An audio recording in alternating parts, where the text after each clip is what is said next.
नमस्कार दोस्तों, स्वागत है आप सभी का यूथ ऑनलाइन क्लासेस पर। दोस्तों, पिछला आपका जो टॉपिक था राजपूत काल, तो राजपूत काल के बाद जो आपका अगला पैट के सिलेबस में टॉपिक है वो है दिल्ली सल्तनत। तो आज दिल्ली सल्तनत के बारे में हम लोग जानने वाले हैं कि दिल्ली सल्तनत आखिर क्या है। दिल्ली सल्तनत के महत्व को समझेंगे। दिल्ली सल्तनत में जितने भी अभी तक राजवंश हुए थे उनके राजवंशों को देखेंगे थोड़ा ओवरव्यू के तहत। और सबसे इम्पोर्टेंट, जो भी अभी तक दिल्ली सल्तनत से आपके एमसीक्यू यूपी ट्रिपल एससी के द्वारा पूछे गए हैं उन सभी एमसीक्यूज़ को हम लोग करने वाले हैं। लेकिन उससे पहले, जैसा कि आपको पता है, एक ओवरव्यू के तहत हम दिल्ली सल्तनत को जानने की कोशिश करेंगे। तो दोस्तों, दिल्ली सल्तनत का उदय जो है वो हमारे 1192 के युद्ध, जो कि आपको पता तराइन का द्वितीय युद्ध था, उसके बाद दिल्ली सल्तनत का ही क्या पड़ता है, नींव पड़ जाती है। कैसे भाई दिल्ली सल्तनत की नींव पड़ती है? तो देखो, आपको पता है राजपूत काल में अपने चौहान वंश के आते हैं पृथ्वीराज चौहान। थोड़ा सा समझिए, सुनिए मुझे आराम से, और उसके बाद आपके सीधे हम क्वेश्चंस पे चलेंगे। तो राजपूत काल के जो हमारे पृथ्वीराज चौहान थे उन्हें 1192 के तराइन के द्वितीय युद्ध में पृथ्वीराज चौहान को कौन पराजित कर देता है? मोहम्मद गोरी। अब मोहम्मद गोरी 1192 में पराजित कर देता है। उसके बाद भारत में कोई भी राजा इस तरीके का नहीं था कि दोबारा से भारतीय लोगों की हुकूमत चला सके। तो उसके बाद जब वह वापस गजनी जाता है 1192 के बाद 1192 के तराइन के द्वितीय युद्ध को जीतने और भारत को लूटने के बाद जब वह 1194 में, कब 1194 को वापस जा रहा होता है, तो भारत की दिल्ली पर उसका शासन तो था, 2 साल तक वह राजा रहा। लेकिन अब वह अपनी दिल्ली को ऐसे ही नहीं छोड़ना चाहता था। तो भाई उसने कहा कि उसके थे 3 गुलाम। कितने? 3 गुलाम थे। उसमें पहला गुलाम आता है आपका कुतुबुद्दीन ऐबक। कुतुबुद्दीन ऐबक उसका प्रिय गुलाम था। गुलाम का मतलब उसका जो उसके स्लेव लोग थे, यानी उसके अंडर में जो काम करते थे, वो गुलाम रखने का बहुत शौकीन था। लेकिन अपने गुलाम को वो बहुत प्यार करता था। उसका एक वाक्य आता है मोहम्मद गोरी का कि कई राजाओं के कई पुत्र होंगे लेकिन मेरे 10,000 पुत्र हैं, क्योंकि उसके 10,000 गुलाम थे और मेरे गुलाम ही मेरे पुत्र हैं और मेरे आगे क्या जो भी पीढ़ी है वो मेरे गुलाम चलाएंगे। इस तरीके से वो अपने गुलामों को बहुत प्रेम करता था। कौन? मोहम्मद गोरी। तो उसमें से उसके जो 3 प्रिय शिष्य थे, या गुलाम कह लो या शिष्य कह लो, कुछ भी थे, गुलाम जो थे, उसमें एक आते हैं आपके कुतुबुद्दीन ऐबक जी, एक यालदोज होते हैं और एक अन्य आते हैं। तो वो भारत के 3 हिस्से करता है, यानी भारत के जो एक दिल्ली वाला जो सल्तनत थी वो कुतुबुद्दीन ऐबक को दे देता है। काबुल और अफ़गान था वो यालदोज को दे देता है। इस तरीके से उसकी जितनी भी सल्तनत थी वो 3 भागों में बांट देता है। ओके, तो अब हमें सिर्फ पढ़नी क्या है? दिल्ली सल्तनत। तो दिल्ली सल्तनत में देखो, अब दिल्ली सल्तनत के बारे में आपको यह समझ में आएगा कि किस तरीके से दिल्ली सल्तनत की किस तरीके से उत्पत्ति होती है। तो किसके द्वारा होती है? मोहम्मद गोरी के द्वारा की जाती है। लेकिन वो मोहम्मद गोरी दिल्ली पर कभी नहीं बैठता है। बैठता कौन है भैया? आपका कुतुबुद्दीन ऐबक। अब देखिए, सबसे पहले कुतुबुद्दीन ऐबक लाहौर में राज्य करता है। कहाँ करता है? लाहौर में ही अपनी राजधानी बनाता है। लेकिन लाहौर राजधानी को बाद में दिल्ली में स्थानांतरित किया जाता है। कहाँ? दिल्ली में स्थानांतरित किया जाता है। ओके, तो आपके आगे क्वेश्चन आने वाले हैं, उस तरीके से आपको सारे क्वेश्चन के आंसर भी मिल जाएंगे। तो सबसे पहले देखिए, दिल्ली सल्तनत में जितने राजवंश हुए हैं उनके हम लोग क्या देखने वाले? कालक्रम देखने वाले कि कितने राजवंश हुए और किस टाइम पीरियड से लेके कौन सा किस टाइम तक रहा, उसका जो संस्थापक कौन था और उसका अंतिम शासक भी यहाँ हम देखेंगे। तो सबसे पहले 5 आपको राजवंश याद करने हैं अभी। पहला गुलाम वंश, दूसरा खिलजी वंश, तीसरा तुगलक वंश, चौथा सैयद वंश और 5वां लोधी वंश।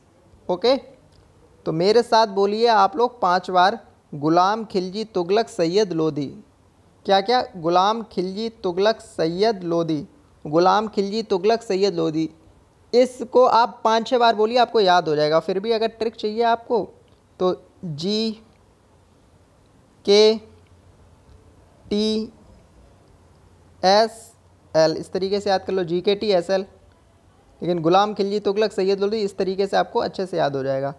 तो देखिए गुलाम वंश का जो समय रहा है वो, अब देखो 1192 के बाद फिर मोहम्मद गोरी चला जाता है, तो 1206 में गुलाम वंश जो था 1206 से 1290 तक चलता है। ये 84 वर्ष तक ये दिल्ली पर राज्य करते हैं। अब इसका प्रथम संस्थापक कौन था? कुतुबुद्दीन ऐबक था। अंतिम शासक कौन है भाई आप इसका? कैकुबाद है। तो आपको ये प्रथम शासक तो सबके ही याद करने हैं। थोड़ा सा टाइम लगेगा आपको, याद कर लीजिए। जो पहली बार पढ़ रहा है उसे थोड़ी सी कठिनाई होगी, अन्यथा वो सभी को ये याद ही होंगे। ओके, तो गुलाम वंश का पहला शासक या संस्थापक कौन था? तो कुतुबुद्दीन ऐबक है। इसका टाइम पीरियड 1206 से 1290 है।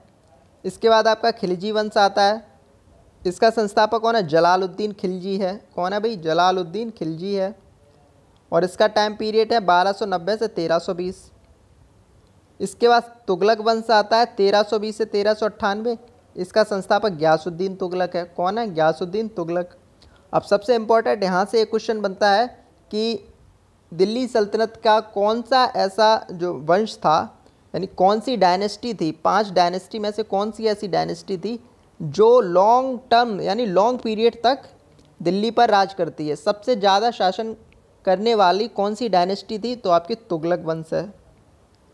कौन सा है भैया? तुगलक वंश। ओके, पूरी डायनेस्टी में सबसे ज़्यादा इन्होंने राज किया है दिल्ली पर। देखिए 78 वर्षों तक इन्होंने शासन किया है। कौन है भाई? तुगलक वंश। इसके बाद आते हैं आपके सैयद, और सैयद के प्रथम शासक कौन है? ये संस्थापक खिज्र खां। यहाँ से क्वेश्चन आता है कि सैयद वंश के संस्थापक खिज्र खां, याद करना है आपको, खिज्र खां। और लोदी वंश का बहलोल लोदी। और इसका अंतिम शासक पूछ लिया जाता है कौन था? अब्राहिम लोदी। ये तो पूरे दिल्ली सल्तनत का ही अंतिम शासक कौन था भाई? अब्राहिम लोदी। और इसका एक क्या इंपॉर्टेंट क्वेश्चन आता है कि युद्ध भूमि में शहीद होने वाला एकमात्र दिल्ली सल्तनत का शासक अब्राहिम लोदी। ये मैं जो पॉइंट बोल रहा हूँ हो सकता है ये कंटेंट में मिस हो गए हो, तो आप लोग इसको अपनी तरफ से नोट कर लीजिए कि दिल्ली सल्तनत में शहीद होने वाला या फिर मृत्यु को प्राप्त करने वाला युद्ध क्षेत्र में पहला शासक, एकमात्र शासक कौन है? अब्राहिम लोदी है। दूसरा क्वेश्चन मैंने बोला दिल्ली सल्तनत में सबसे लंबा शासनकाल करने वाली डायनेस्टी कौन सी थी? तो भाई आपकी तुगलक डायनेस्टी हो गई।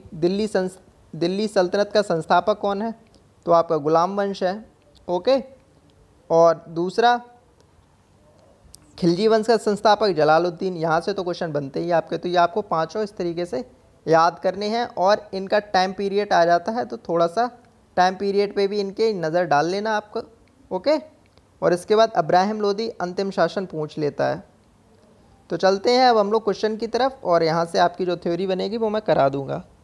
तो आपका पहला क्वेश्चन है, इब्न बतूता किसके शासनकाल में भारत आया था? क्वेश्चन नंबर 1 है, इब्न बतूता जो था, आपके ट्रैवलर से क्वेश्चन काफ़ी बनते हैं, तो पहला क्वेश्चन ही आपके ट्रैवलर से डाला गया है कि इब्न बतूता जो यात्री था मोरक्को का, कहाँ का था भाई? पहला क्वेश्चन आता है कि इब्न बतूता कहाँ का यात्री था? तो मोरक्को का था। मोरक्को का था या कहीं और का था? बताइए आप लोग, इब्न बतूता कहाँ का था भाई? और दूसरा क्वेश्चन ये आता है कि इब्न बतूता किसके शासनकाल में भारत आया था? तो इसका आंसर क्या हो जाएगा? ए अलाउद्दीन खिलजी हो जाएगा, गयासुद्दीन तुगलक हो जाएगा, मोहम्मद बिन तुगलक हो जाएगा, या फिरोज शाह तुगलक हो जाएगा। आंसर दीजिए इसका आप लोग, ABCD क्या होगा इसका आंसर? तो इसका आंसर हो जाएगा मोहम्मद बिन तुगलक। क्या हो जाएगा भैया आंसर इसका? मोहम्मद बिन तुगलक। जो तुगलक डायनेस्टी थी 1300 में आई है, जो 1320 से 1398 तक, उसमें मोहम्मद बिन तुगलक होता है। अब इस मोहम्मद बिन तुगलक के बारे में समझिए, इसे पागल बादशाह बोलते हैं। इसने दौलताबाद, अपनी दिल्ली से दौलताबाद इसने अपनी कैपिटल ट्रांसफ़र की थी। और दूसरा क्वेश्चन इससे क्या बोलता है? इसने सांकेतिक मुद्रा का प्रचलन किया था। यहाँ से ये क्वेश्चन आता है कि किसने सांकेतिक मुद्रा का प्रचलन किया? दिल्ली से दौलताबाद राजधानी किसने ट्रांसफ़र की? आप जितने बार ये क्वेश्चन आएंगे, जितने बार भी मोहम्मद बिन तुगलक का बात की जाएगी, मैं आपको ये सारे पॉइंट रिवीजन करा दूंगा, इससे आपको ये याद हो जाएंगे। ओके, इसके बाद आपके अलाउद्दीन खिलजी, ये खिलजी वंश का है भाई। गयासुद्दीन तुगलक, ये तुगलक वंश का संस्थापक है। ओके, और ये फिर फिरोज शाह तुगलक आता है बाद में, जब इसके सवाल आएंगे तो इसके भी बता देंगे। अब देखिए, पहली बात तो ये समझिए, आपका जो दिल्ली सल्तनत है अगर सही तरीके से पढ़ा जाए तो महीने भर में दिल्ली सल्तनत आपका ख़त्म होने वाला है, समझ रहे हैं। और आपके पैट के एग्ज़ाम के लिए ये टारगेट बैच है, तो आपको सिर्फ यहाँ से अभी एमसीक्यू पढ़ने हैं और एमसीक्यू से ही सारे क्वेश्चन आपके कवर हो जाएंगे। आप बस इन क्वेश्चन को ही याद कर लीजिए, ठीक है। अगर आप लोग बाद में बोलेंगे तो एग्ज़ाम आने वाले जो भी आपके पुलिस या जीडी वगैरह जो भी आपके टीचिंग के जो एग्ज़ाम आएंगे उनमें मैं अगर आप लोग बोलेंगे तो आपकी जो हिस्ट्री है ना वो बेसिक लेवल से करा दी जाएगी, लेकिन अगर आप लोग कहेंगे तो। ओके दोस्तों, तो चलिए पहला क्वेश्चन आपका हो गया, इब्न बतूता किसके शासनकाल में आया था? तो मोहम्मद बिन तुगलक के शासनकाल में। क्वेश्चन नंबर दूसरा है, मोहम्मद बिन तुगलक ने दिल्ली से देवगिरी, या इसका ही नाम दौलताबाद बोलते हैं, राजधानी परिवर्तित की थी, यानी दिल्ली से देवगिरी ले गया था, ये राजधानी दौलताबाद ले गया था। कौन? मोहम्मद बिन तुगलक। उसका रीज़न क्या था? क्या दक्षिण में व्यापार को सुधार करना चाहता था? दक्षिण में इस्लाम का प्रचार करना चाहता था? दक्कन में प्रभावी नियंत्रण की समस्या पर नियंत्रण करना चाहता था? या मंगोलों के आक्रमण से बचना चाहता था? बताइए इसका आंसर क्या होगा भाई?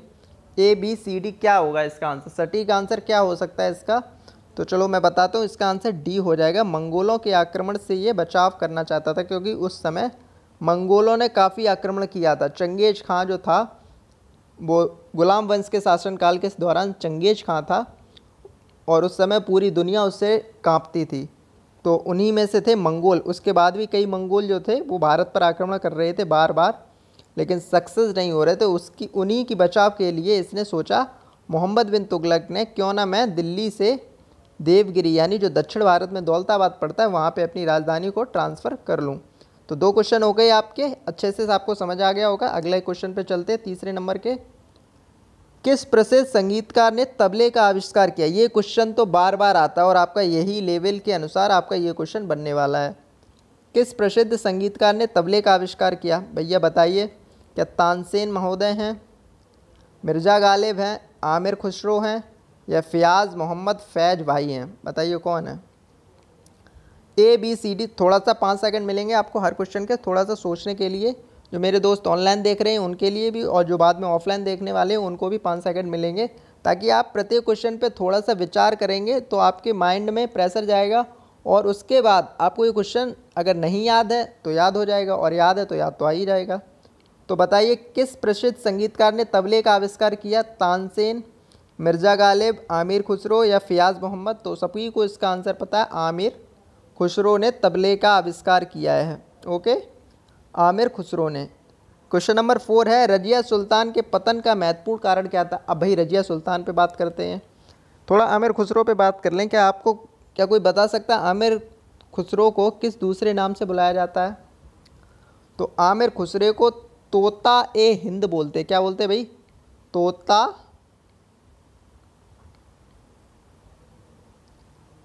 हिंद।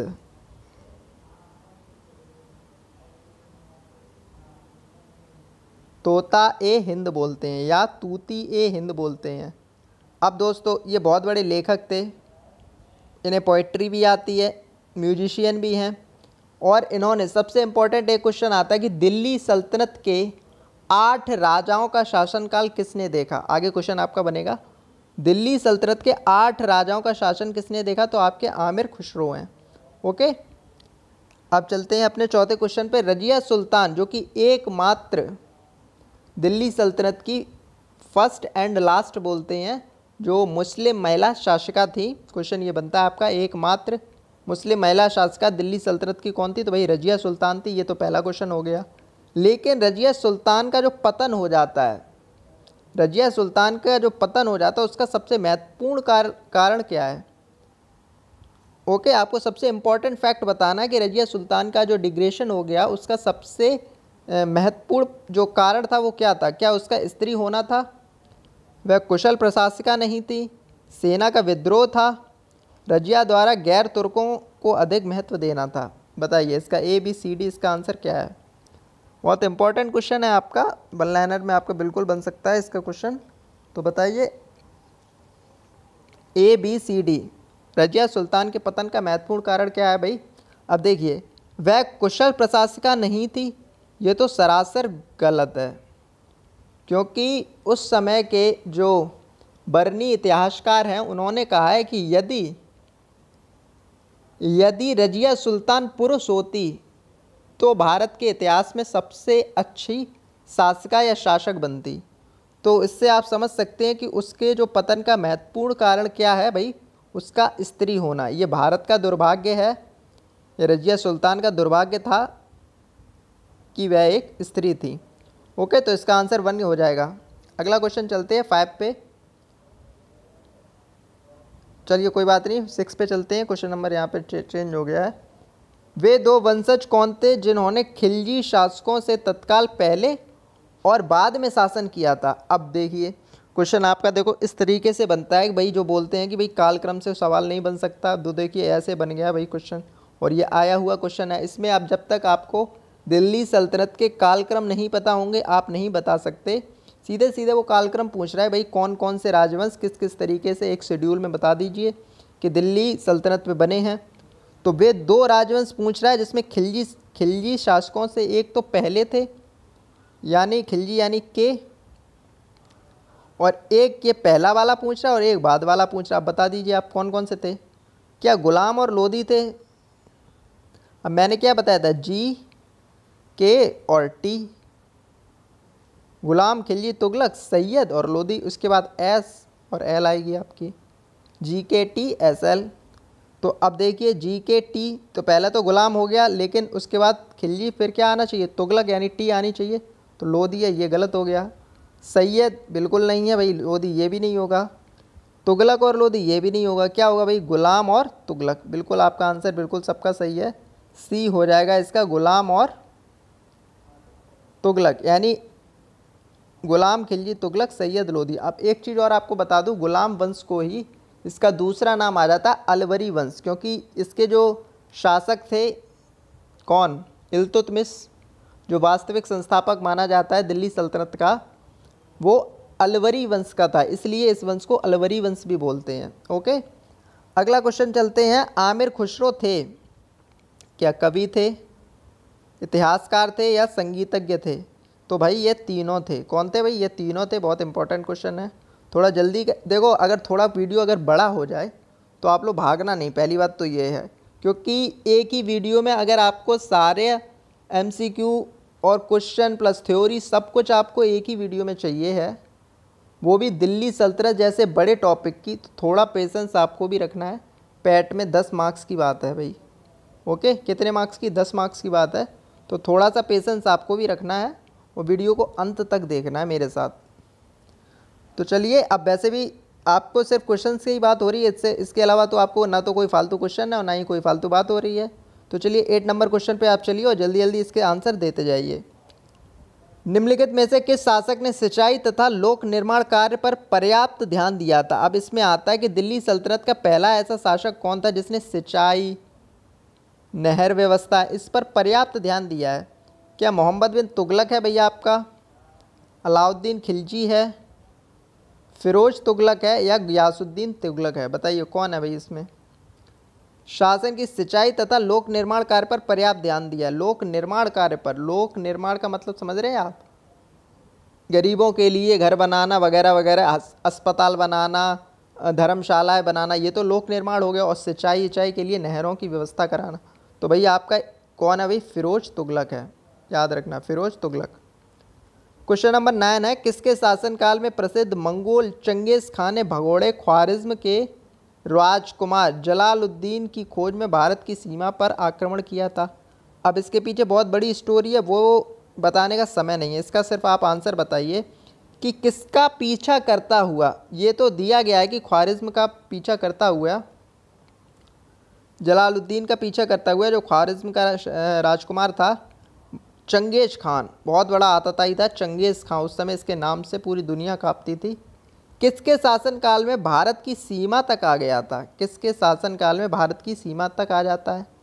तो बस आपको ये बताना है उस समय किसका शासनकाल था।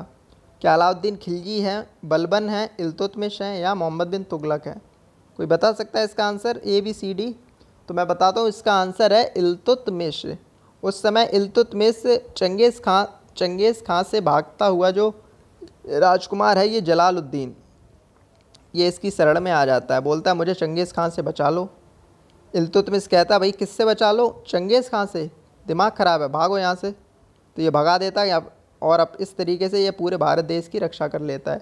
तो दिमाग और सूझबूझ से इल्तुतमिश चंगेज़ खां से भारत को बचा लेता है। ओके, अगले क्वेश्चन पे चलते हैं। 10 नंबर का क्वेश्चन है, दिल्ली शहर का निर्माण प्रारंभ करने वाला इनमें से कौन सा तोमर शासक था? बहुत इंपॉर्टेंट क्वेश्चन है। ये क्वेश्चन आ जाता है कि दिल्ली शहर का निर्माण किसने किया था या दिल्ली का संस्थापक कौन है? तो दिल्ली का संस्थापक आपका है अनंगपाल। कौन है भाई? अनंगपाल। अनंगपाल। और ये किस राजवंश से था? तो तोमर वंश का था भाई, तोमर वंश का अनंगपाल। क्वेश्चन नंबर 11 है, अलाउद्दीन खिलजी के आक्रमण के समय देवगिरी का शासक कौन था? क्या रामचंद्रन देव हैं भाई, प्रताप रुद्र देव हैं, राणा रतन सिंह हैं, इनका नाम सबने सुना है, और मलिक कफूर है? तो चलिए इसके बारे में बता देते हैं। मलिक कफूर इसका सेनापति है। किसका? अलाउद्दीन खिलजी का। मलिक कफूर, इसे 1000 दीनारी भी बोलते हैं क्योंकि इसे 1000 रुपये में ख़रीदा गया था। 1000 दीनारी। मलिक कफूर का अन्य नाम क्या आ जाता है? 1000 दीनारी, याद रखना।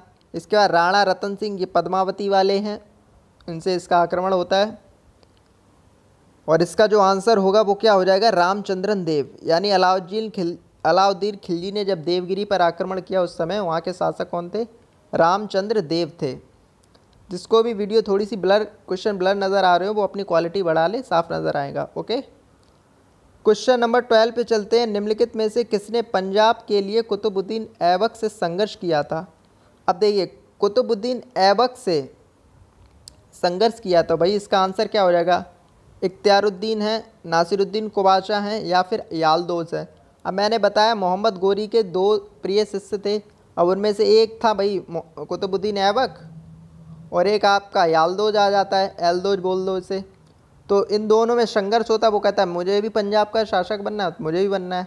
तो कुतुबुद्दीन ऐबक क्या होता है? इसे हरा देता है एलदोज को और ये फिर काबुल चला जाता। ओके, तो इसका आंसर क्या हो जाएगा? ताजुद्दीन एलदोज। क्वेश्चन नंबर 13 पे चलते हैं। मोहम्मद बिन तुगलक के समय किसे चीन का राजदूत नियुक्त किया गया था? अब बताइए, आपको पता होना चाहिए मोहम्मद बिन तुगलक के समय कौन ट्रैवलर आया था? क्या बरबोसा आया था, बरनी है, अब्दुल रज्जाक है या फिर इब्न बतूता है? तो भाई अभी बताया कि इसके समय एक ही ट्रैवलर आया है, इब्न बतूता। क्वेश्चन नंबर 14 पे चलते हैं। कौन सा शासन यहाँ शासक होगा? कौन सा शासक जो था वह नया धर्म चलाना चाहता था? नया धर्म वह चाहता था, एक नया धर्म चला, किंतु उलेमाओं ने, यानी उलेमा का मतलब उसके जो उस समय जो खलीफा लोग होते थे या मुस्लिम धर्म से जो भी पुजारी या पादरी लोग होते हैं उन्हें उलेमा बोलते हैं। उलेमा ने इसका विरोध कर दिया था, इसलिए इसने नया धर्म नहीं चलाया। तो कौन सा शासक है? क्या बलबन है, अलाउद्दीन खिलजी है, मोहम्मद बिन तुगलक है या फिर इल्तुतमिश है? तो इसका आंसर क्या हो जाएगा भाई? अलाउद्दीन खिलजी। अब देखिए इसके बारे में थोड़ा जानते हैं। अलाउद्दीन खिलजी को क्या बोलते हैं? इसने सिकंदर ए सानी, यानी सिकंदर ए सानी, दूसरे सिकंदर की, वो खुद को दूसरा सिकंदर बोलता था कि मैं ही दूसरा सिकंदर हूँ, और सिकंदर की तरह विश्व विजेता की उसमें निकलना चाहता था, विश्व विजेता के लिए निकलना चाहता था। लेकिन इसके जो उलेमा लोग थे उन्होंने कहा मना कर देते हैं, तो फिर यह रुक जाता है। तो सिकंदर ए सानी की उपाधि किसकी थी? यह क्वेश्चन आता है तो आपको बताना अलाउद्दीन खिलजी की। और ये नया धर्म चलाना चाहता था, इससे क्वेश्चन आया है, तो भी इसका आंसर हो जाए अलाउद्दीन खिलजी। क्वेश्चन नंबर 15 पे चलते हैं। दिल्ली सल्तनत की राजकीय भाषा क्या थी? बहुत ही इंपॉर्टेंट क्वेश्चन है, तो इसका आंसर हो जाएगा फ़ारसी। थोड़ी जल्दी करते हो, क्वेश्चन ज़्यादा हैं, समथिंग आपके 50+ क्वेश्चन है और समय ज़्यादा हो जाएगा, फिर आप लोग भागने लगते हैं। तो जल्दी जल्दी चलते हैं, हम भी टिकी लगवा देते हैं। क्या करना थ्योरी का आपको? चांदी का सिक्का जो था टंका, क्या था भाई? चांदी के सिक्के को बोलते थे टंका।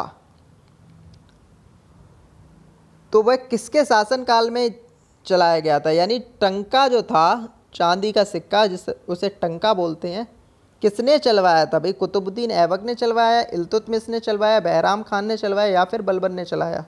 तो इसका आंसर हो जाएगा भाई, बताइए आप लोग। इसका आंसर तो पता होना चाहिए भाई, सोचिए। 1 2 3 4 5 सेकंड हो गए आपके। कुतुबुद्दीन ऐबक है भाई आपका आंसर, इल्तुतमिश है, बहराम खां है या फिर बलबन है? तो इसके आंसर बता दीजिए भाई। इसका आंसर हो जाएगा इल्तुतमिश। चांदी का टंका किसने चलाया? इल्तुतमिश। और उस समय सोने के सिक्के को क्या बोलते थे? तो भैया जीतल बोलते हैं। क्या बोलते हैं भाई? जीतल, जीतल। और दोनों चलाए थे इल्तुतमिश ने, याद रखना। क्वेश्चन नंबर 18 पे चलते हैं। निम्नलिखित में से किसको शक्तिशाली नोबलों के एक समूह चिहालगनी के विनाश का श्रेय जाता है? अब चिहालगनी आपने नहीं सुना होगा, लेकिन चालीसा दल तो सुना होगा।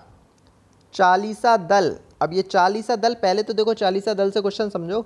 चालीसा दल जो था वो 40 लोगों का एक समूह था जिसकी बात सुनी जाती थी। ओके, 40 लोगों का एक समूह था। जिस मान लीजिए अब जैसे यूएनओ है, यूएनओ में 5 सदस्य हैं, उसी तरीके से चालीसा दल था। उनके द्वारा ही किसी भी तरीके का आदेश जाता था। अगर उन लोगों की सबकी हामी हो जाती थी तो वो आदेश पारित हो जाता इस तरीके के, और वही लोग पूरे साम्राज्य को देखते थे। इस तरीके से एक 40 लोगों का दल बनाया गया था। ये किसके द्वारा बनाया गया था? पहले तो आप ये समझिए बनाया किसने था। इसका गठन किया था भैया आपके इल्तुतमिश ने। किसने किया था? इल्तुतमिश। गठन किसने किया भाई? इल्तुतमिश ने किया। और सवाल एक आता है कि किस राजवंश के पतन का कारण चालीसा दल थे? तो भैया आपके इल्तुतमिश के ही जो गुलाम वंश है, इसके ही पतन का कारण चालीसा दल हो जाते हैं। इसके बाद आपका अगला क्वेश्चन आता है कि इसको ख़त्म, इनके यानी चालीसा दल का ख़त्म किसने किया था? विनाश किसने किया, या चालीसा दल को भंग किसने कर दिया? तो इसका आंसर ABCD कौन सा होगा? बलबन हो जाएगा भाई, बलबन। देखो जिसमें बल होगा वही तो 40 लोगों का दल को ख़त्म कर सकता।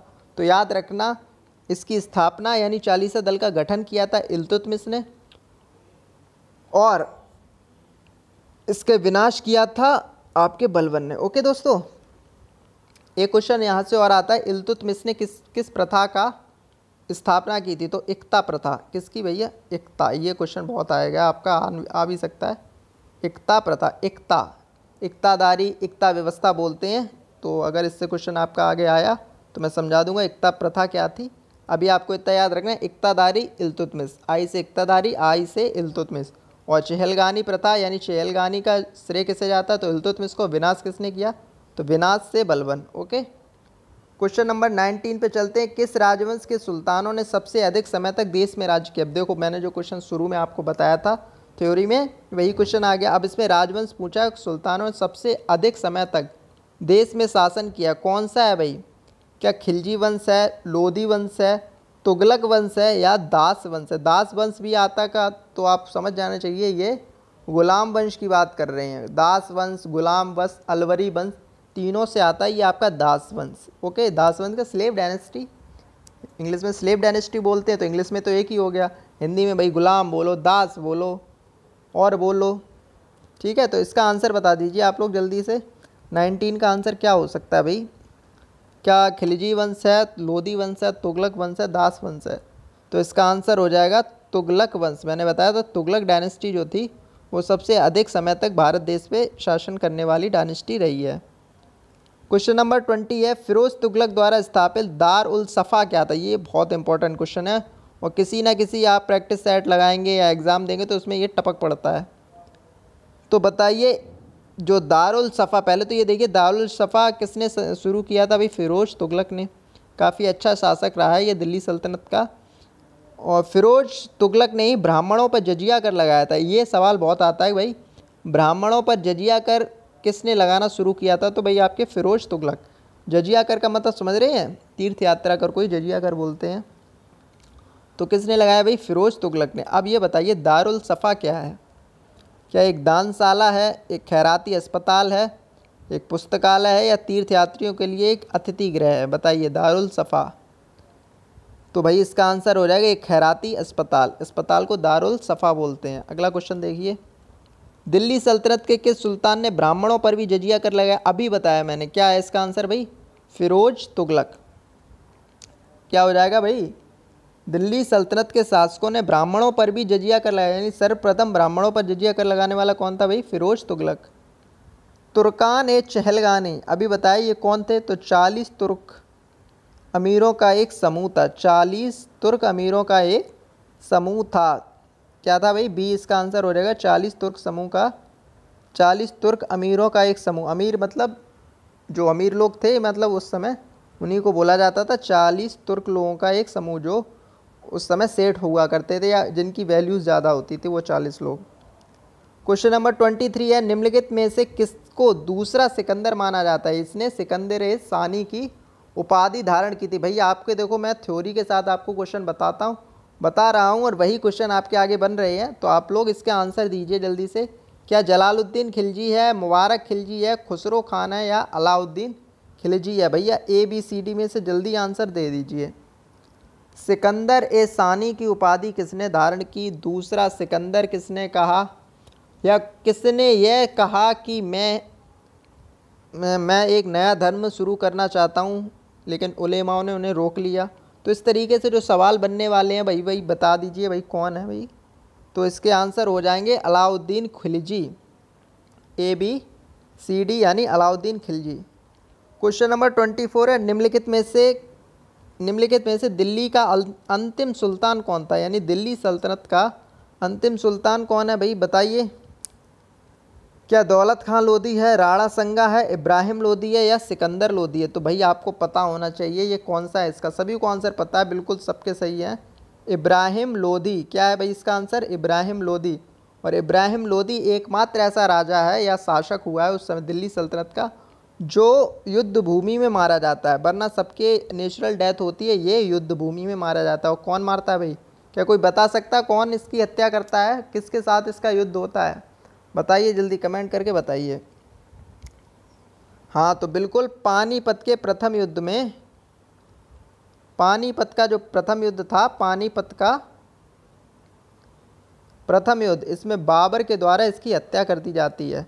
किसके द्वारा? बाबर के द्वारा। और मुग़ल साम्राज्य की भारत में क्या पड़ जाती है? नींव पड़ जाती है। और यहीं से आपका दिल्ली सल्तनत जैसे ही ख़त्म होगा तो कल आपका मुग़ल साम्राज्य शुरू होगा। और मुग़ल साम्राज्य से जितने भी क्वेश्चन बने हैं इसी तरीके से मैं आपको सारे कराने वाला हूं। तो वीडियो को आप ज़्यादा से ज़्यादा लोगों को शेयर करना बिल्कुल ना भूलें। और दोस्तों खूब अच्छे से इस वीडियो को 2 बार कम से कम देखें।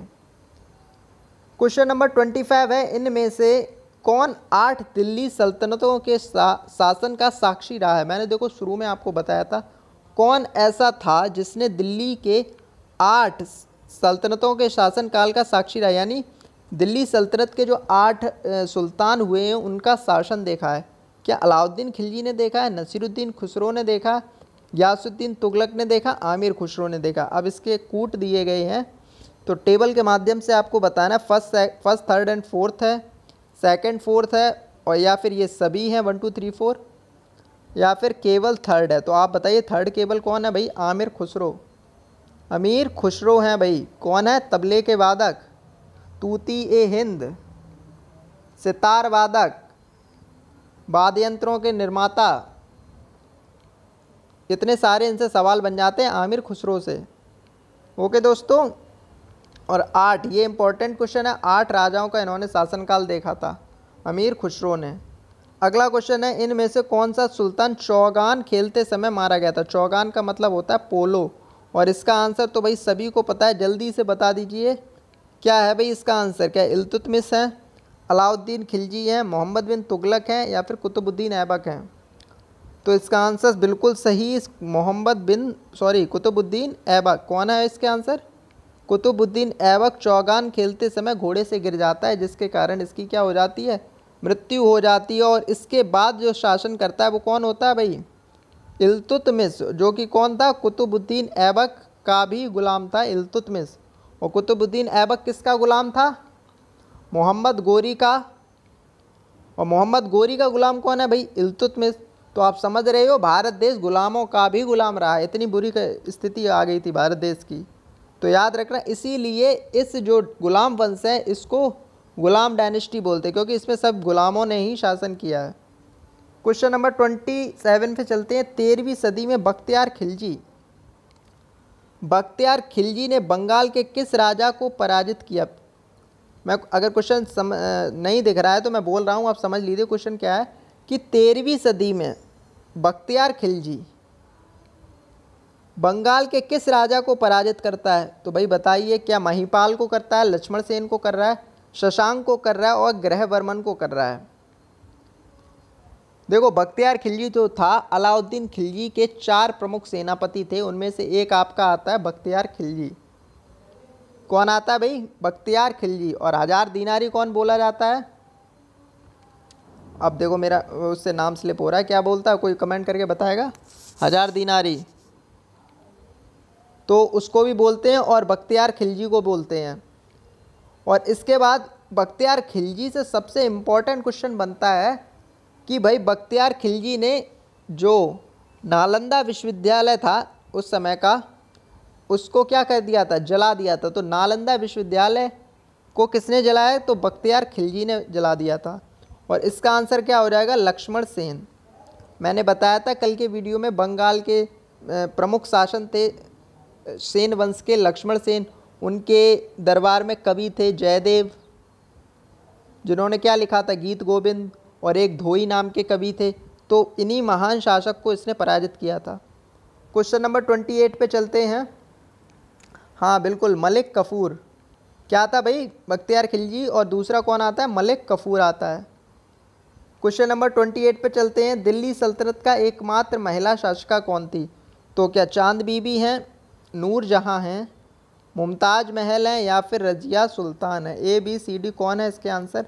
तो बिल्कुल आपको पता है, इसका आंसर है रजिया सुल्तान, एकमात्र महिला शासिका दिल्ली सल्तनत की, जिसकी असफलता का एकमात्र रीज़न था कि वह महिला थी। क्वेश्चन नंबर 29 है, अढ़ाई दिन का झोपड़ा मस्जिद कहाँ स्थित है? पहले तो देखिए, अढ़ाई दिन का झोपड़ा किसने बनवाया, ये सबसे इंपॉर्टेंट क्वेश्चन बनता है। क्वेश्चन मैंने इस तरीके से यहाँ पे आपके डाले हैं कि एक क्वेश्चन के साथ आपको 2-3 क्वेश्चन उसमें बता सकूँ। अढ़ाई दिन का झोपड़ा कहाँ स्थित है, ये तो आपको बताना कहाँ है भाई, इसका आंसर दीजिए।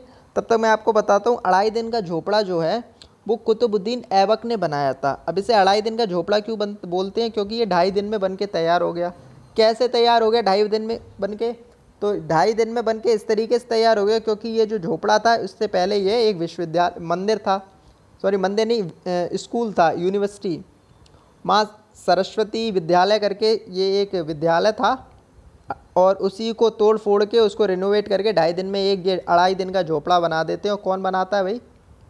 कुतुबुद्दीन ऐबक बनाता। और ये कहाँ है? बिल्कुल सही बात है, अजमेर में है। क्वेश्चन नंबर 30 पे चलते हैं। दिल्ली के सुल्तान का पद संभालने से पहले बलबन किस सुल्तान का प्रधानमंत्री था? भाई जो बलबन आता है आपका, ये जो राजा बनता है, इससे पहले वह किस राजा के अंडर में प्रधानमंत्री का कार्य कर चुका था? तो इसका आंसर होगा नसीरुद्दीन महमूद। नसीरुद्दीन महमूद से सवाल बनता है, टोपी सीकर शासन या गुजारा चलाने वाला राजा कौन था? तो नसीरुद्दीन महमूद हैं। ठीक है, यहाँ से नसीरुद्दीन महमूद से एक सवाल बनता है, टोपी सिलकर अपना गुजारा चलाने वाला दिल्ली सल्तनत का एकमात्र शासक, तो नसीरुद्दीन महमूद। ओके, और ये इसका प्रधानमंत्री कौन था? तो बलबन था भाई, जो आगे चल के राजा बन जाएगा। किस कारण से मोहम्मद बिन तुगलक असफल व्यक्ति था? अब ये क्वेश्चन भाई बहुत इंपॉर्टेंट है। जो मोहम्मद बिन तुगलक को पागल बादशाह बोलते हैं, तो उसके पीछे रीज़न क्या था कि उसने देखो दिल्ली से दौलताबाद राजधानी ले गया, सांकेतिक मुद्राएं चलाईं, और कई उसके ऐसे डिसीज़न जो थे वो सारे के सारे डिसीज़न अपने ख़राब कर लेता है। इसके पीछे देखो डिसीज़न तो उसके एक नंबर थे, लेकिन रीज़न जो था कि क्या ऐसा रीज़न था कि वो उसके सारे डिसीज़न गलत पड़ जाते थे। पासे वो सही डालता था लेकिन पढ़ उल्टे क्यों जाते थे? उसके पीछे आपको रीज़न ये बताना कि क्या वह विक्षिप्त था, वह व्यवहारिक राजनेता नहीं था, उसने राजधानी दूर शहर को बनाया था, उसने चीन के साथ युद्ध किया था। क्या कारण है भाई? ABCD। अब आपको ये बता दूं, अगर आपका ऑप्शन ए की तरफ जा रहा है क्या वह विक्षिप्त था, तो इसके बारे में बता दूं, दिल्ली सल्तनत का एकमात्र सबसे ज़्यादा पढ़ा लिखा अगर कोई राजा था तो मोहम्मद बिन तुगलक था। कौन था भाई? मोहम्मद बिन तुगलक था। दर्शन शास्त्र से लेके एस्ट्रोलॉजी तक और जो इस आपके तार्किक शक्ति यानी रीजनिंग होती है और हैंड राइटिंग एक्सपर्ट था बिल्कुल मोहम्मद बिन तुगलक। तो आप ये तो बोल ही नहीं सकते कि वह विक्षिप्त था। लेकिन उसके फेल होने के पीछे रीज़न क्या था? उसके फेल होने के पीछे एकमात्र रीज़न यह था कि वह व्यवहारिक राजनेता नहीं था। मतलब वह एडमिनिस्ट्रेटिव के लिए बेस्ट इंसान था। मान लीजिए मनमोहन सिंह, और जो बेस्ट होता है उसके ऑलमोस्ट डिसीजन जनता को पसंद नहीं आते, लेकिन बाद में कई वर्षों बाद समझ आता कि भाई उसने जो किया था वो बिल्कुल सही कर रहा था। और जो व्यवहारिक राजनेता होता है, मान लीजिए अपने मोदी जी हैं, उनके द्वारा किए गए कार्य सबको पसंद आ रहे हैं, चाहे वो सही हो या गलत हो वो मैटर नहीं करता। इसका मतलब ये है कि कोई भी शासक या कोई भी जो मेन लीडर है उसे व्यवहारिक ज्ञान होना बहुत ही आवश्यक है। तो इसके जो असफलता का एकमात्र रीज़न गिनाया जाता है वह है व्यवहारिक ज्ञान का ना होना या व्यवहारिक राजनेता ना होना। ओके दोस्तों, तो 32 पे चलते हैं। निम्नलिखित में से किस शासक ने भारत में दाग व्यवस्था का प्रारंभ किया था? अब दाग व्यवस्था का मतलब था, अब देखिए यहाँ से, ये दाग व्यवस्था, दाग का मतलब है जैसे घोड़े हैं तो घोड़े पे नंबर प्लेट डाल दी, उसके ऊपर मोहर लगा दी कि 41 नंबर का घोड़ा ये रहा, 42 नंबर का घोड़ा ये रहा, इस तरीके से। तो घोड़े पर दाग लगाने की व्यवस्था। एक सैनिकों की कॉस्ट्यूम यानी यूनिफॉर्म, जो सैनिक होते हैं अपने, सैनिक, सोल्जर्स, सैनिक, तो सैनिकों के कॉस्ट्यूम्स, और सैनिकों को परमानेंट करना, यानी तुम अब परमानेंट सैनिक हो, जब तक रिटायर नहीं होगे तब तक आप हमारे सैनिक बने रहोगे। तो ये 3 क्वेश्चन आते हैं, एक हुलिया व्यवस्था, दाग व्यवस्था, स्थायी सैनिक और सैनिकों की जो यूनिफॉर्म थी। तो ये जो क्वेश्चन आपके आ जाते हैं ये किस शासक ने चलाए थे? क्या इब्राहिम लोदी ने चलाए, मोहम्मद बिन तुगलक ने चलाए, फिरोज़ तुगलक ने चलाए, या फिर अलाउद्दीन खिलजी ने चलाए? तो इसका आंसर क्या है भाई? अलाउद्दीन खिलजी, बिल्कुल सही, अलाउद्दीन खिलजी। सबके सही है आंसर, बिल्कुल अलाउद्दीन खिलजी ने चलाई। दाग व्यवस्था, सैनिकों की हुलिया रखना, सैनिकों को परमानेंट करना, उनके परमानेंट वेतन देना, ये सब किसने चलाया था? अलाउद्दीन खिलजी ने। और सिकंदर ईसानी की उपाधि धारण की थी। दूसरा सिकंदर खुद को बोलता था। और दूसरा इससे आता है बाजार नियंत्रण प्रणाली, यानी बाजार में जो जीएसटी वगैरह वाला जो अब कॉन्सेप्ट चल रहा है, अगर प्राचीन मध्य भारत पे देखा जाए तो इसी तरीके से मिलता जुलता जो कॉन्सेप्ट था वो अलाउद्दीन खिलजी लेके आया था। तो ठीक है, इसके बाद 33 पे चलते हैं। बलबन, जो बलबन था तुगलक वंश का, तो बलबन का वास्तविक नाम क्या है भाई? बताइए। खिज्र खां है? तो नहीं, ये सैयद वंश का संस्थापक है भाई खिज्र खां। याकूत खान है, बहाउद्दीन है, या ऊदम खां है? तो भाई बताइए इसका क्या आंसर है? तो बिल्कुल डी है इसका आंसर, बहाउद्दीन बलबन का वास्तविक नाम था। क्वेश्चन नंबर 34 है भाई आपका, 34 नंबर का क्वेश्चन है। किसके शासनकाल में प्रसिद्ध चंगेज़ खान, जो मंगोल था, वही क्वेश्चन आपका आ गया, जलालुद्दीन का पीछा करता हुआ भारत की सीमाओं तक आ गया था? बताइए इसका आंसर, बताइए। ABCD आप सभी को इसका आंसर पता है। इल्तुतमिश, पूरी थ्योरी अभी आपको इसकी पीछे की स्टोरी भी बता दी है। अब क्वेश्चन नंबर 36 पे चलते हैं। अब आपको ये क्वेश्चन बताना है। इसमें एक तरफ आपके राइटर हैं, हो सकता है थोड़ा सा ब्लर आए लेकिन मैं बोल दूंगा तो आपको समझ में आ जाएगा, और एक तरफ उसकी लिखी हुई पुस्तकें हैं। पुस्तकों से क्वेश्चन बनते हैं, इसलिए मैं हर वीडियोस में आपकी 3-4 पुस्तकें कवर करा रहा हूं। और अगर हो सका, टाइम मिला, हो सका तो मैं आपकी एक अलग से सारी प्राचीन भारत से लेके आधुनिक भारत तक की जितनी भी पुस्तकें हुई हैं सारा लेके कंटेंट एक वीडियो में ले आऊँगा, जो भी इम्पोर्टेंट आपकी होगी। ओके, यदि आप लोग कहेंगे तो आप लोग बताइए, अगर कुछ भी अलग चाहिए तो बताया तो करिए। क्वेश्चन नंबर 36 है आपका। एक तरफ आपके राइटर्स हैं और एक तरफ आपकी बुक्स हैं, तो बताइए इनमें से क्या आंसर होगा। बुक्स देखते हैं भाई। फुतूह साल्तना ये किसने लिखी है? किताब उल हिंद किसने लिखी है? तुगलक नामा किसने लिखी है? तबाकात नासिरी या रिहला?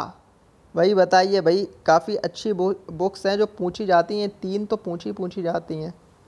कौन कौन सी भाई? किताब उल हिंद, तुगलक नामा, तबाकात नासिरी और रेहला। इसमें से कुछ तो आपको आती होंगी। जैसे मैं आपको बताता हूँ, पहली बुक है तबाकात नासिरी, यानी डी का फिफ्थ हो जाएगा। अब फिफ्थ का डी देखिए आपको ही है।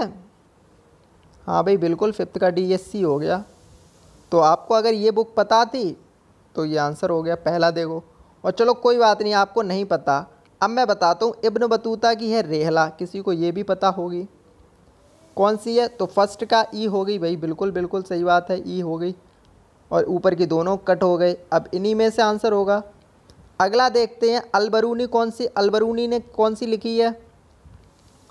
तो अलबरूनी ने लिखी है भैया आपकी किताब उल हिंद। कौन सी लिखी है? किताब उल हिंद। आमिर खुसरो ने लिखी है तुगलकनामा।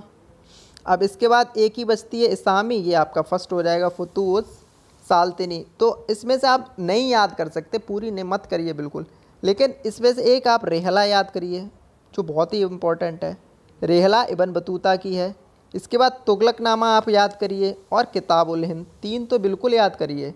तीन आपको पुस्तक याद होनी चाहिए, क्योंकि आपके जिस मतलब पैटर्न का एग्ज़ाम है उसमें आपकी ये तीन बुक पूछ सकता है, एक रेहला, एक तुगलकनामा और दूसरी किताब उल हिंद। तो इसका आपको आंसर पता होना चाहिए, इसका आंसर हो जाएगा सी। ओके दोस्तों, क्वेश्चन नंबर 38 पे चलते हैं। किस सम्राट ने अपनी राजधानी दिल्ली से दौलताबाद स्थानांतरित कर ली थी? तो इसका आंसर पता है, मोहम्मद बिन तुगलक है। थोड़ा जल्दी करते हैं, वीडियो बहुत लंबा हो जाएगा नहीं तो। अलाई दरवाज़ा किस विश्व विरासत स्थल में है? अब बताइए, अलाई दरवाज़ा जो है वो क्या हुमायूं के मकबरे में है, महाबोधि मंदिर समूह में है, लाल किला परिषद में है, या फिर कुतुब मीनार में? पहले तो ये आपको पता होना चाहिए अलाई दरवाज़ा किसने निर्माण किया है। अलाई दरवाजे का निर्माण किसने किया बताइए? तो भाई अलाई दरवाज़ा का निर्माण अलाउद्दीन खिलजी ने किया है। अलाउद्दीन खिलजी जो था, जो अपने आप को दूसरा सिकंदर बोलता है, अलाउद्दीन खिलजी, वो कॉपी कैट है। किस तरीके से कॉपी कैट है? अब वो अलाई दरवाज़ा जो है वो कुतुब मीनार के ही जगह के सामने एक बहुत बड़ी मीनार बनाना चाह रहा है, लेकिन उसे उस तरीके से मिस्त्री नहीं मिले, तो भाई 2 मंजिला बना पाया। उसके बाद अलाई दरवाज़ा वैसा का वैसा ही खड़ा है। तो अलाई दरवाज़ा विश्व विरासत स्थल कहाँ में है भाई?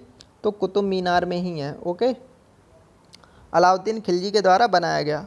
क्वेश्चन नंबर 40 पे चलते हैं। कुतुब मीनार जो दुनिया की सबसे ऊंची ईंटों की मीनार है, इसका निर्माण 1193 में दिल्ली सल्तनत के संस्थापक किसके आदेशों के तहत किया गया था? भाई बताइए, कुतुब मीनार का जो निर्माण था वो किसके द्वारा किया गया था, किसकी याद में किया गया था, अंत में इसका जो निर्माण पूरा है वो कौन कराता है? तो भाई देखिए, कुतुब मीनार नाम से ही आ रहा, तो कुतुबुद्दीन ऐबक ने इसका निर्माण कराया। किसके द्वारा? जो इनके जो गुरु थे बख्तियार काकी। कौन थे भाई? बख्तियार काकी, खिलजी नहीं, बख्तियार काकी की याद में कराते हैं। क्वेश्चन ये बनता है कि किसकी याद में कराया? तो बख्तियार काकी की याद में करा दिया। और इसको पूर्ण किसने कराया? क्योंकि इसकी तो मृत्यु हो जाती है चौगान खेलते हुए कुतुबुद्दीन ऐबक की, तो इसको पूर्ण कराया इल्तुतमिश ने। तो कुतुब मीनार से आपके 3 क्वेश्चन बनते हैं, वो बिल्कुल आपके पूरे हो गए। दोबारा से सुनिए, कुतुब मीनार का निर्माण आपका कुतुबुद्दीन ऐबक ने कराया, पूरा इल्तुतमिश ने कराया, और ये किसकी याद में बनाया गया था? तो बख्तियार काकी की याद में। ओके दोस्तों, देखो हिस्ट्री से एवे ही कुछ भी नहीं आता है, सिलेक्टेड आता है। बस आपको इसका आइडिया होना चाहिए कि हिस्ट्री से क्या आएगा, तो जब पढ़ा होगा तभी आइडिया होगा। तो उसके लिए मैं हूँ, बता रहा हूँ आपको। तो जो अभी 3 पॉइंट बोले, अगर आपको कुतुब मीनार से सवाल आएगा तो ये 3 पॉइंट के अलावा चौथा पॉइंट बन ही नहीं सकता, आपके जिस लेवल का पैटर्न है। अब ये नहीं कि अगर आप थोड़ा अंदर लेवल का कुछ एग्ज़ाम का कर रहे तो वो एक और पूछ लेगा कि 2 मंजिलें गिर गई थी तो उसका निर्माण फिरोज शाह तुगलक ने कराया, तो वो क्वेश्चन थोड़ा डीप हो जाएगा। लेकिन पैट के लिए अगर यहाँ से कुतुब मीनार से सवाल बना तो ये 3 ही सवाल बनने वाले हैं। क्वेश्चन नंबर 41 पे चलते हैं। निम्नलिखित संगीतकार में से वह कौन था जो 1252 से 1375 तक जीवित रहा, जिन्हें पारंपरिक तबला तथा सितार का आविष्कारक रूप माना? बहुत इंपॉर्टेंट, तबला और सितार के आविष्कारक के रूप में किसे जाना जाता है भैया, आप बताइए? तो इसका आंसर हो जाएगा आमिर खुसरो। अब देखिए, दिल्ली सल्तनत का सही क्रम पूछ लिया है, GKTSL। कौन भाई? GKTSL एस और एल, GKTSL। अब ढूंढिए भाई GKTSL है कहीं? गुलाम खिलजी, तुगलक, सैयद लोदी। तो GK नहीं आया भाई, ये गलत हो गया। GKTS नहीं आया, L अभी तक तो ये सही है भाई, कोई बात नहीं। अब देखते हैं आगे, GL आ गया, ये भी गलत हो गया। अब तो ये तो T से ही शुरू हो गया, तो इसका आंसर क्या हो जाएगा भाई? इसका आंसर B हो जाएगा, गुलाम खिलजी, तुगलक, सैयद लोदी। सैयद भी बीच में होना चाहिए लेकिन नहीं दिया है, किसी में नहीं दिया है, तो सैयद लोदी। ओके दोस्तों, 43 पे चलते हैं। 10 क्वेश्चन और हैं आपके। निम्नलिखित में से किसने सल्तनत काल में प्रचलित डाक व्यवस्था का विस्तृत विवरण दिया है? भाई कौन थे भाई? तो इसके आंसर होंगे जियाउद्दीन बर्नी। कौन है इसका आंसर? जियाउद्दीन बर्नी, इसका आंसर डी हो जाएगा। क्वेश्चन नंबर 44 पे चलते हैं। आगरा शहर की स्थापना किसने की थी? बहुत इंपॉर्टेंट क्वेश्चन है। आगरा शहर की स्थापना किसने की थी? क्या बहलोल लोदी हैं, फिरोज तुगलक हैं, सिकंदर लोदी हैं, या खिज्र खां हैं? बताइए। तो इसका आंसर है सिकंदर लोदी ने, और 1504 में की है। कब की है? 1504 में। और ये राजधानी ट्रांसफ़र होती है 1506 में। ओके दोस्तों, 45 है। दिल्ली से दौलताबाद राजधानी स्थानांतरित करने का आदेश, देखो पीछे अभी ये क्वेश्चन करके आए हैं तो समय बर्बाद नहीं करेंगे। किसने किया है भाई? क्या फिरोज़ तुगलक हैं, गयासुद्दीन तुगलक हैं, मुबारक हैं, सुल्तान मुबारक ने, या फिर सुल्तान मोहम्मद बिन तुगलक है? तो भाई इसका आंसर है सुल्तान मोहम्मद बिन तुगलक। क्वेश्चन नंबर 46 पे चलते हैं। दागना पद्धति यानी घोड़े दागने की प्रथा, चेहरा यानी सिपाहियों का वर्णनात्मक विवरण यानी भर्ती जो सिपाहियों की होनी चाहिए, सोल्जर्स की, किसने की थी? आप सभी को अभी इसका आंसर बताया, अलाउद्दीन खिलजी ने।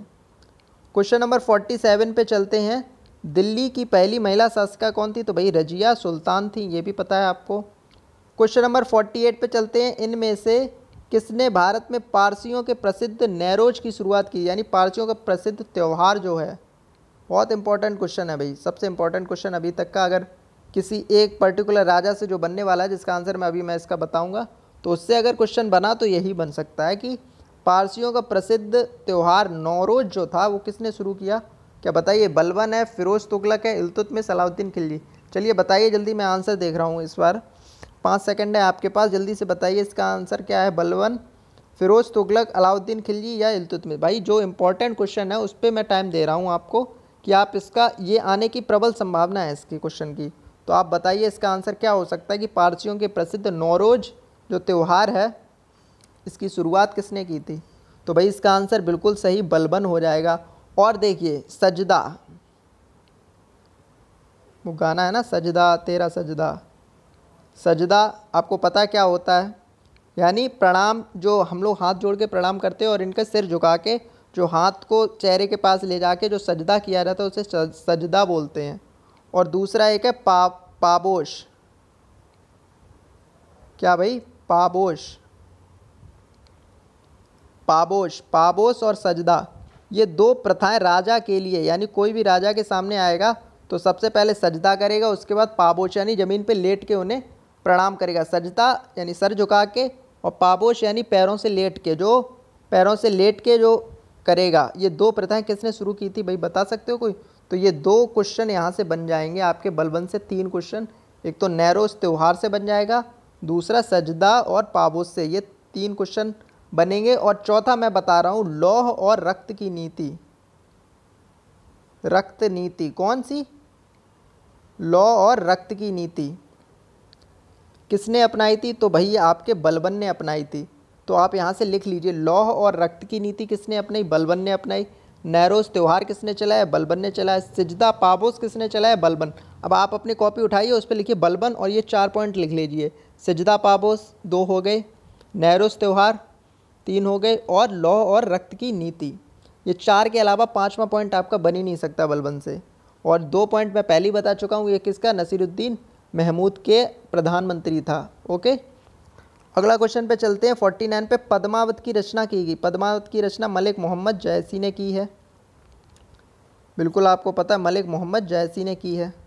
क्या कोई बता सकता है मलिक मोहम्मद जयसी जो थे वो किसके शासनकाल में थे? आप कोई इसका आंसर दीजिए मुझे। क्वेश्चन नंबर 50 पे चलते हैं कि दिल्ली सल्तनत में फ़िरोज़ तुगलक के बाद नहरों से पानी की आपूर्ति पर ध्यान देने वाला मुग़ल शासक, ये भी देखो अभी कराया है आपको क्वेश्चन कि नहरों, सिंचाई व्यवस्था पर और जो भी लोगों के लिए, आम लोगों के लिए जो भी व्यवस्थित जगह बनानी होती हैं वो चीज़ें, तो किसने बनाया, कौन सा मुग़ल शासक था? तो भाई अच्छा सॉरी, क्वेश्चन अगला है कि दिल्ली सल्तनत में फ़िरोज़ तुगलक, हाँ ये देखो जो मैं बोल रहा था वो उसका तो आंसर फ़िरोज़ तुगलक हो गया। लेकिन फ़िरोज़ तुगलक के बाद जो मुग़ल शासक आता है, मुग़ल पीरियड जो आपका आएगा, मुग़ल शासन, उसमें कौन होता है जो फ़िरोज़ शाह के बाद ध्यान देने वाला मुग़ल में कौन था उसी के द्वारा किए गए कार्यों को? क्या हुमायूं है, अकबर है, जहांगीर है या शाहजहाँ है? तो भाई आयोग ने तो इसका आंसर शाहजहाँ माना है। क्या माना है भाई? शाहजहाँ। लेकिन दूसरा अगर ये बोलें, क्वेश्चन एक यहाँ से बनता है कि अकबर, द्वितीय अकबर किसे कहेंगे, या फिर इस तरीके से आएगा कि दिल्ली सल्तनत का अकबर कौन था? तो दिल्ली सल्तनत का अकबर तो फ़िरोज़ तुगलक है, लेकिन जो आपके इस क्वेश्चन का आंसर है वो शाहजहाँ हो जाएगा। ओके, क्वेश्चन आयोग ने माना है भाई शाहजहाँ, तो मैं वही बता रहा हूँ। क्वेश्चन नंबर 51 है, अपने राज्यारोहण से ठीक पूर्व मुक्ति के रूप में सुल्तान इल्तुतमिश के पास निम्नलिखित में से कौन सी इक्ता थी? अब यहाँ से पहले इक्ता समझिए। जो इक्ता का मतलब होता है आपको कोई एक जगह का जमींदार बना देना, दीवान बना देना, बोलते हैं ना दीवान। जैसे अशोक पहले उज्जैन का दीवान था। अशोक शासक बनने से पहले कहाँ का भाई राज्यपाल था? तो भाई आपके उज्जैन का, अवंती का माना जाता है राज्यपाल था। उसी तरीके से जो इल्तुतमिश है वो शासक बनने से पहले कहाँ का राज्यपाल, दीवान या फिर इक्ता बोलते, इक्ताधारी, इक्ता कहाँ का था? तो भाई आपको पता होना चाहिए, ये बहुत इंपॉर्टेंट क्वेश्चन है, बदायूं का था। कहाँ का था भाई? दोबारा से देख लीजिए, अच्छे से याद हो जाएगा। बदायूं का ये कौन था? इल्तुतमिश राज्यपाल था। क्वेश्चन नंबर 52, निम्नलिखित में से किस सुल्तान ने हब ए शर्ब नामक सिंचाई कर लगाया? भाई तो जब जो सिंचाई कराएगा, सिंचाई पे अच्छी खासी व्यवस्था किसने शुरू की थी? तो फ़िरोज़ तुगलक ने। तो वही इस पर कौन लगाएगा? कर लगाएगा। तो बस आपको ये याद होना चाहिए हाब ए शर्ब क्या है। क्वेश्चन ऐसे भी आ जाएगा हाब ए शर्ब क्या है? तो एक सिंचाई कर है। क्या है भाई? सिंचाई कर है। क्वेश्चन नंबर 53 है, सैयद राजवंश का संस्थापक। देखो मैंने शुरू में बताया सैयद वंश से सिर्फ आपका एक सवाल आता है कि सैयद वंश का संस्थापक कौन था। तो आपको अच्छे से याद रखना खिज्र खां, इसके अलावा कोई दूसरा क्वेश्चन नहीं बनेगा। सैयद वंश से सिर्फ एक सवाल आएगा, खिज्र खां। भाई 4-5 घंटे आप एक तरफ से हिस्ट्री पे दे लें तो आपके 10 नंबर कंप्लीट हो जाएंगे। एग्ज़ाम से पहले आप 3 दिन पहले, 2 दिन पहले मेरे द्वारा बनाई हुई सारी वीडियोस को अच्छे से एक बार देख लेना 2x पे लगा के, और ये वीडियो ख़त्म होने के बाद आप एक बार और 2x पे देख लें। क्वेश्चन के स्क्रीनशॉट ले लें, जो भी इंपॉर्टेंट है, जो मैं बोल रहा हूँ वो भी उतना ही इंपॉर्टेंट हो जाता है, क्योंकि कंटेंट में नहीं है तो मेरे द्वारा जो सवाल बताए गए हैं वो भी आपके लिए उतने ही इंपॉर्टेंट है। तो आप एक बार उसको सुन लें, आपको सारे क्वेश्चन खुद हो जाएंगे। अब 2 क्वेश्चन आपके बचे हैं। क्वेश्चन नंबर 54 है, निम्नलिखित में से किस मुस्लिम शासक ने मूल्य नियंत्रण व्यवस्था, क्या अलाउद्दीन खिलजी है, बलबन है, इल्तुतमिश है या मोहम्मद तुगलक है? तो भाई इसका आंसर है अलाउद्दीन खिलजी। ओके। तैमूर ने किस सुल्तान के शासनकाल में भारत पर आक्रमण किया था? क्या कोई मुझे बता सकता है जो तैमूर लंग है, तैमूर लंग बोलते हैं पूरा नाम, उसका भारत पर आक्रमण करने की डेट क्या है? क्या मुझे कोई डेट बता दे तो मज़ा आ जाए। क्या बता सकता है कोई डेट क्या है? तैमूर ने भारत पर कब आक्रमण किया था? क्योंकि ये बहुत इंपॉर्टेंट डेट है, वो क्वेश्चन आता है उससे। चलो मैं बताता हूँ। तैमूर ने भारत पे जो आक्रमण किया था उस समय देखो ना तो इल्तुतमिश था। इल्तुतमिश ने किसके समय किया था? मतलब इल्तुतमिश के समय किसने किया था? तो चंगेज़ खान ने। तो ये नहीं होगा। मोहम्मद बिन तुगलक के समय मंगोल कर रहे थे, ये भी नहीं है। फ़िरोज़ तुगलक के समय किसी ने आक्रमण नहीं किया। बच्चे हमारे सिर्फ टोपी सीकर जीने वाले कौन थे भाई? नसीरुद्दीन महमूद कौन है भाई? तो इनके, हाँ यही है नसीरुद्दीन महमूद, इनसे ही आता है टोपी सीकर जीने वाले दिल्ली सल्तनत के शासक। तो क्योंकि सब कुछ तैमूर लूट ले जाता है, इसका आंसर हो जाएगा 1398। याद रखना 1398 में तैमूर ने भारत पर आक्रमण किया था। क्वेश्चन नंबर लास्ट है आपका, निम्नलिखित में से किसके शासनकाल में चंगेज़ खान ने भारत पर आक्रमण किया? इल्तुतमिश पता है आपको। और ये हाँ फाइनली लास्ट क्वेश्चन 57, इसके बाद आपका ये टॉपिक ख़त्म हो गया और वीडियो भी आपका काफ़ी 1 घंटे का हो रहा है, तो समाप्त करते हैं इस क्वेश्चन के बाद। लेकिन ये सबसे इम्पोर्टेंट क्वेश्चन है, इसका कोई मुझे आंसर बता दे। और प्लीज़ इसकी चारों जो मैं डेट्स लिखाने जा रहा हूँ वो आप लोग नोटबुक पे अच्छे से याद कर लेना, आने वाले किसी भी एग्ज़ाम में ये सवाल आ सकता है। अलग अलग देखो सवाल यही नहीं आएगा, लेकिन अलग अलग तरीके से सवाल आता है, तो थोड़ा सा आप कोऑपरेट करके इसको अच्छे से याद करें। मैं अब देखो इनकी सबकी डेट मैं लिख रहा हूँ, तो आप लोग इसको याद कर लीजिए। सबसे पहले देखो मैंने चंगेज़ खां की डेट आपको बताई। अब चंगेज़ खां देखो, थोड़ा सेंस लगाओ, इसमें ये पूछा है कि सबसे पहले किसने किया, फिर किसने किया, फिर किसने किया, चारों का आपको क्रम बताना है। तो आप ये देखिए, सबसे पहले जब चंगेज़ खान ने, अभी तक मैंने बताया चंगेज़ खां का आक्रमण सबसे पहले हुआ, और उस समय कौन सा वंश था? तो भाई गुलाम वंश था। यानी गुलाम वंश कब से कब तक है? 1206 से 1290 तक है। आई होप ठीक है, आई थिंक 1206 से 1290 तक है। तो भाई इसने 1200 के लमसम में कुछ किया होगा, ठीक है। अभी आपको नहीं पता, आप 1200 मानिए, 1200 के लमसम। और तैमूर की अभी मैंने आपको बता दी, ये क्या है? 1398। अब बचे हैं अपने अहमद शाह अब्दाली और नादिर शाह। अब पहले तो ये देखिए, आपको 2 पता हो गए, दूसरा और चौथा कहाँ कहाँ है। क्या दूसरा चौथा? भाई ये भी कट गया आपका, पहला ये भी कट गया। अब देखिए नादिर शाह आता है, और अब 2 आपके क्वेश्चन इसमें से हो सकते, दूसरा चौथा इसमें से या तो ये होगा या फिर ये होगा।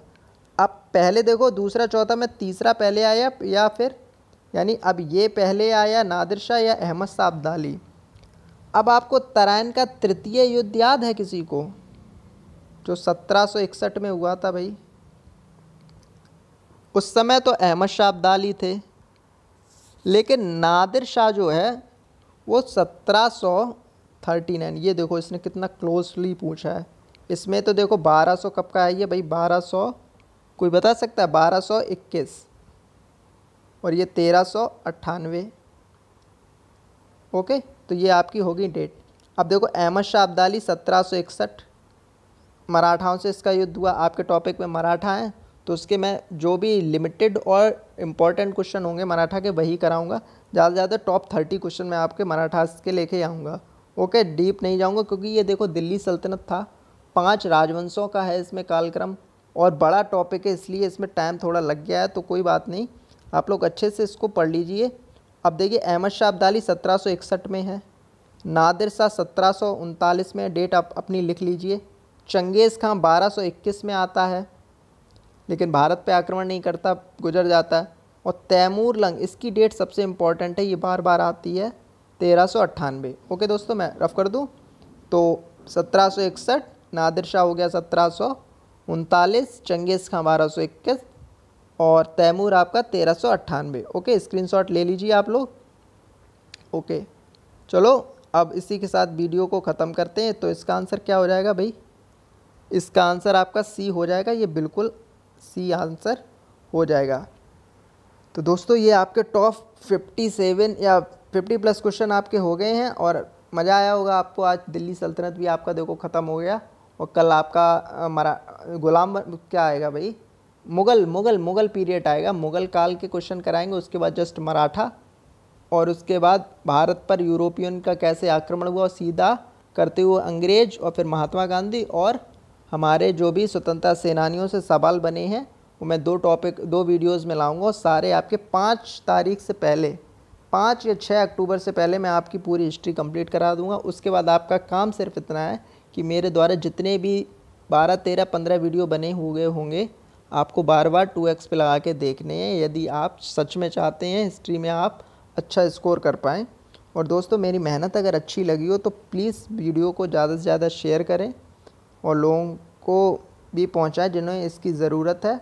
और देखिए दोस्तों, मैं आपको बिल्कुल विश्वास दिलाता हूं कि इस टॉपिक से इसके बाहर एक भी क्वेश्चन नहीं आने वाला आपका, ठीक है। तो चलिए मिलते हैं कल मुग़ल काल में भी इतना ही मज़ा आने वाला है। आज दिल्ली सल्तनत का बड़ा वीडियो हो गया है और आप लोगों ने इतना सहयोग बनाया तो बढ़िया दोस्तों, धन्यवाद। ख्याल रखिए अपना। Have a good night.